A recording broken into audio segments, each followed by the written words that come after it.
Moje ime je Gregor Majdič in sem v vlogi enega od dveh glavnih organizatorjev te konference. Sem predsednik Komisije za raziskovalno delo na Univerzi v Ljubljani, kjer smo se odločili, da je takale konferenca nujno potrebna, ker v zadnjih letih veliko poslušamo o odprti znanosti in če se nas je večina raziskovalcev zdaj že nekako seznanila z objavljanjem člankov v odprtem dostopu, kako to poteka, kako to izgleda, pa mislim, da nam veliko manjka znanja, tudi meni osebno, o tem, kako urejati podatke, kako objavljati podatke v odprtem dostopu in tudi drugi koncepti odprte znanosti.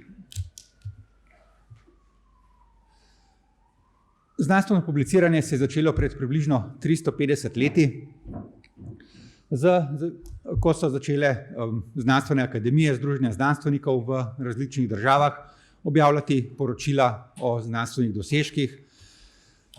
Na prvih takih je bilo filozofske transakcije Angleške akademije za znanost, Royal Society, ki obstoja še danes.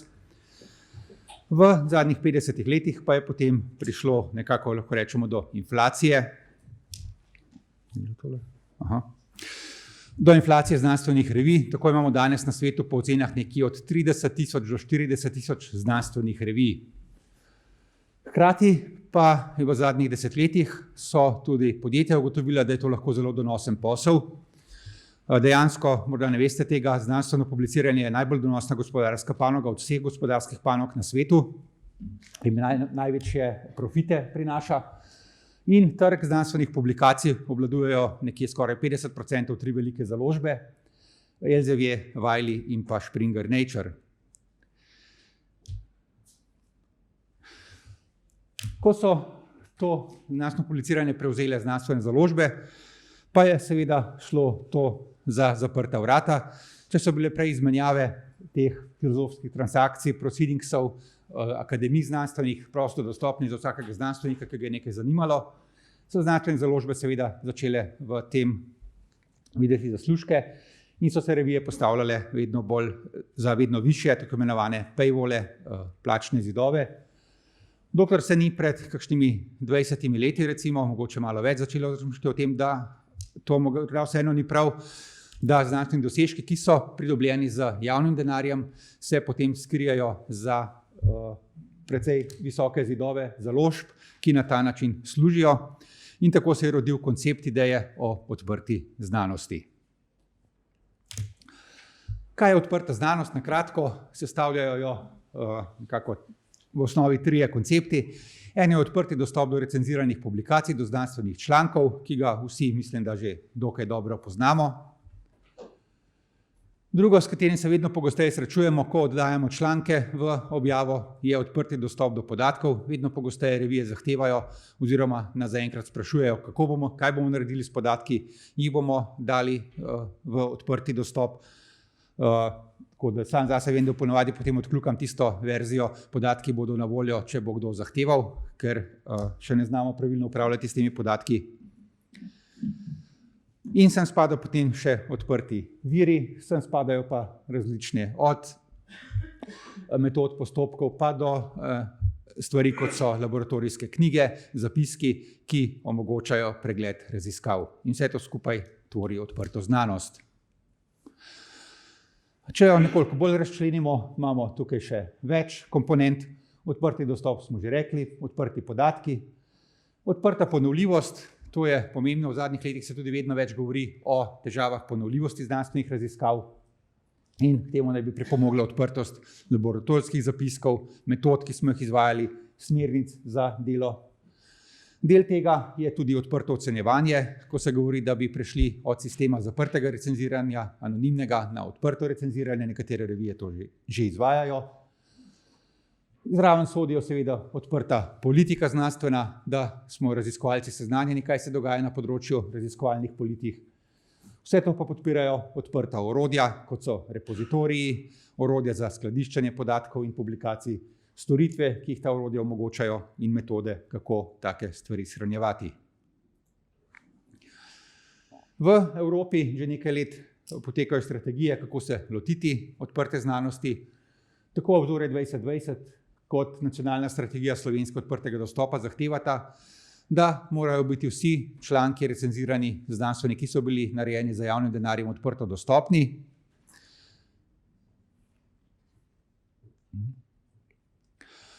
Prav tako Obzorje 2020 program že zahteva odprto dostopne raziskovalne podatke, nacionalna strategija pa tega še nima natančno urejenega. In v Obzorju 2020 je nekako sprejeta paradigma, da morajo biti podatki as open as possible, as close as necessary. Seveda vedno ne moremo razkriti vseh podatkov zaradi različnih tajnosti podatkov ali kaj podobnega. Načeloma pa naj bi bili podatki tako odprti, kot je le mogoče.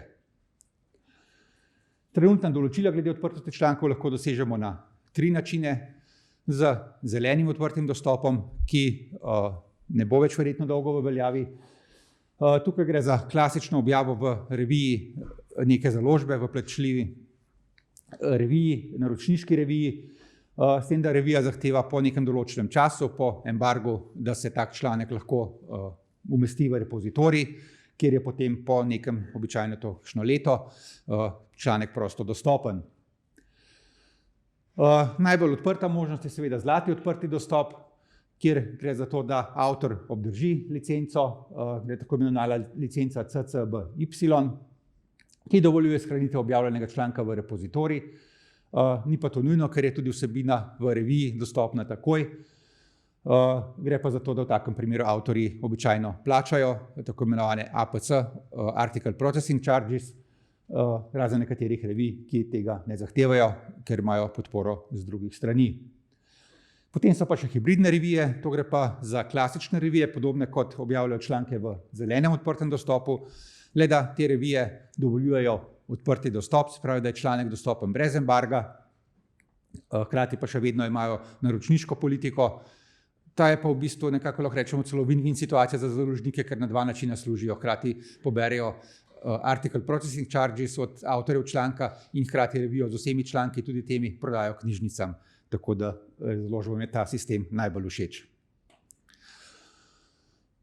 Koalicija S, to je Združenje financerjev raziskovalne dejavnosti v Evropi, pa je pripravila načrt S, ki zahteva, da je treba pospešiti prehod v takojšnjo in popolno odprti dostop za vse znanstvene publikacije. Ta načrt pa zahteva, da morajo biti od leta 2021 naprej vse znanstvene publikacije, ki so rezultat javnega financiranja znanosti, odprte in dostopne takoj po izdaji. Podpisnik je tudi naša agencija ARRS, čeprav točno iz strategije še nima izdelane. Podobno je tukaj, je malo kritike našo agencijo, tudi podpisniki deklaracije DORA je, ARRS pa nov pravilnik, ki ga pripravlja o ocenjevanju, še dodatno daje poudarek na ocenjevanju člankov za A2 črtica, A1 črtica in podobno, kar je v čistem nasprotju za deklaracijo DORA, tako da bomo videli, kako se bodo stvari razvijale v bližnji prihodnosti. Dejansko gre tukaj za bližnjo prihodnost, ker ta načrt zahteva, da od leta 2021. Načrt S je sestavljen iz 10 točk, ki jih ne bom bral, se opravičujem za tak slajd, vem, da so taki nepregledni, samo pa za ilustracijo, da obstoja 10 točk. Poudarek bi se bo dal na 10. točko, ki se ne nanaša neposredno na odprti dostop, ampak se nanaša tudi na ocenjevanje raziskovalnega dela in pravi, da se bojo financerji lotili tega, da bojo ocenjevali raziskovalno delo, ne glede na vrednost samega dela, ne pa glede na to, kako je bilo to delo objavljeno, v kateri reviji je bilo objavljeno, kakšen impact faktor te revije, ker vemo, da ta sistem je precej nedelujoč. In v tej tematiki o kvalitativnem ovrednotenju raziskovalnega dela bi vas že zdaj povabil, bo v četrtek 7. maja 2020 na Filozofski fakulteti še ena podobna konferenca, kot je današnja, ki se bo ukvarjala ravno s tem, spreminjanja vrednotenja raziskovalne dejavnosti, tako da vsi vabljeni tudi na to konferenco. Glede v skladu z načrtom S, lahko objavimo članke na 3 načine, da zadostimo tem zahtevam. Eno je ta klasičen zlati dostop v odprto dostopnih revijah ali na odprto dostopnih platformah, pri revijah, ki so registrirane v platformi DOAJ, to je Združenje odprto dostopnih revij. Morajo biti, ali lahko so članki ali recenzirani rokopisi objavljeni takoj v repozitoriju brez začasne nedostopnosti vsebine. V naročniških hibridnih revijah pa samo v primeru, če so z založbo sklenjene tako imenovane preoblikovalne pogodbe, ki jih države sklepajo sedaj. V Sloveniji tudi mislim, da nismo prav aktivni trenutno še na tem področju. Knjižničarska skupina naj bi to vodila, vendar so malo nesoglasje, ker znotraj skupine oziroma je malo nedelujoča.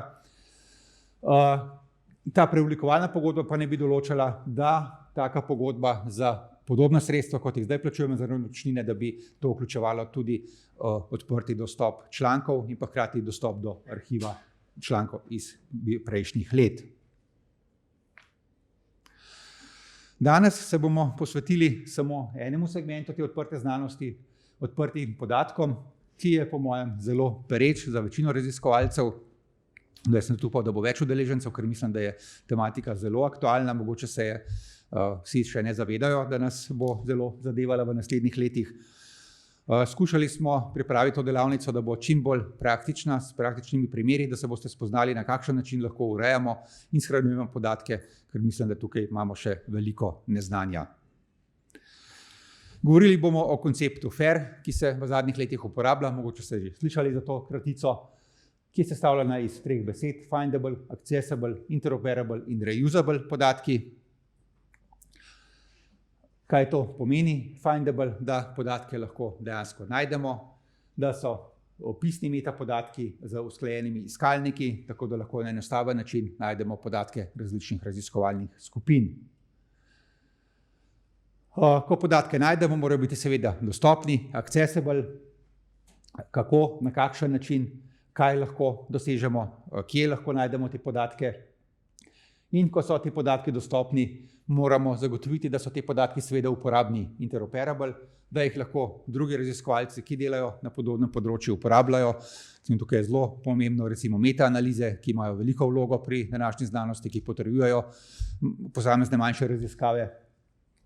In tukaj so seveda odprta vprašanja, ki se jih rešuje v zadnjih letih, postavljanje enotnih standardov, kako so urejeni podatki, način vnosa podatkov in način shranjevanja podatkov, da dejansko so ti podatki potem uporabni. Kar vodi potem seveda v reusable, v ponovno uporabnost podatkov, kjer pa so seveda tudi vprašanje pravic, kdo ima pravico upravljati s podatki, obdelovati naše podatke, podeljevanje licenc za uporabo podatkov, in to so vse odprta vprašanja in vsaj nekaterih od teh se bomo lotili na današnji delavnici. Jaz bi s tem zaključil, ker nisem strokovnjak za odprte podatke. Konferenco organizira Univerza v Ljubljani v sodelovanju z projektom evropskim OpenAIR in pa European Open Science Cloud. In pa zahvalil bi se na tem mestu glavni organizatorici dogodka, to nisem jaz, ampak je gospa Mojca Kotar, vodja knjižnične službe na univerzi, ki je vložila ogromno dela in energije v to, da je pripravila to delavnico. Tako da hvala lepa, Mojca.